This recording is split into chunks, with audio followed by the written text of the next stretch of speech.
ازيكم يا اللي مفيش زيكم، عاملين ايه؟ يا رب تكونوا بخير. تعالوا نعمل معانا كده طبق حلو وجميل هيعجبكم قوي. هقول لكم في الاخر انا هعمل ايه. معانا حته دهنه كده حلوه سيحناها زي ما انتم شايفين، وحطينا عليها حبه زيت صغيرين عشان تسيح بسرعه. هنفضل بقى نسيحها كده ونقلب فيها لغايه ما تنزل الدهون منها، وتبقى ماده دهنيه كده وتخلي للاكل نكهه وريحه حلوه قوي هتعجبكم. بعد ما ساحت بالمنظر الجميل اللي انتوا شايفتوه ده، كنا مقطعين بصل جوليان زي ما انتوا شايفين كده حلو كده، بتاع بصلتين كبار، وحطيناهم تتشوح. بعد ما تتشوحت ودبلت زي ما انتوا شايفين كده، حطينا عليها الملح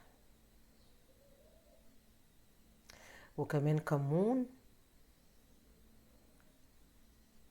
وكمان كزبره وحبه فلفل اسود، ونقلبها كويس جدا كده لغايه الملح والتوابل تطلع ريحه كده في البصل بتاعنا.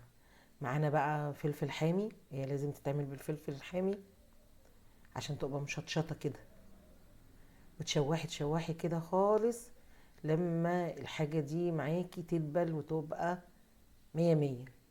هناخد البصل والفلفل على جنب كده، ونجيب بقى الطبق بتاعنا الحلو اللي هو المخاصي المتنضفه المتقطعه من عند الجزار، ومقطعينها طرنشات صغيره كده، وجبناها على جنب لغايه لما شوحناها وخليناها تاخد لون حلو كده. وبعد كده هنشوف هنعمل ايه. قلبي قلبي قلبي. احلى اكله تتعمل سندوتشات حلوه قوي، او تعملي جنب منها مكرونه برضو حلوه. لما تشوحت كويس هنحط عليها البصل بقى، ونقلب نقلب نقلب لغايه ما تدبل وتستوي.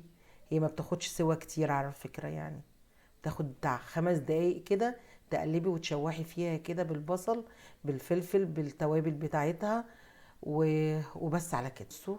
لازم تدبل كده بالمنظر ده لغايه لما تتشوح خالص. وكده كانت استوت 5 دقايق بالظبط. صبيناها بقى في طبق، شوفوا بقى الجمال والشكل الروعه. احلى طبق ده ولا ايه؟ هيعجبكم جدا. انا طبعا مبسوطه ان انا قدمت لكم فيديو حلو زي ده. يا رب يعجبك وينال اعجابك. متنسيش اللايك والاكسبلور وكمان متابعتي على القناه، واكون ليكي ممتنه. السلام عليكم ورحمه الله وبركاته. الف هنا وشفا مقدما.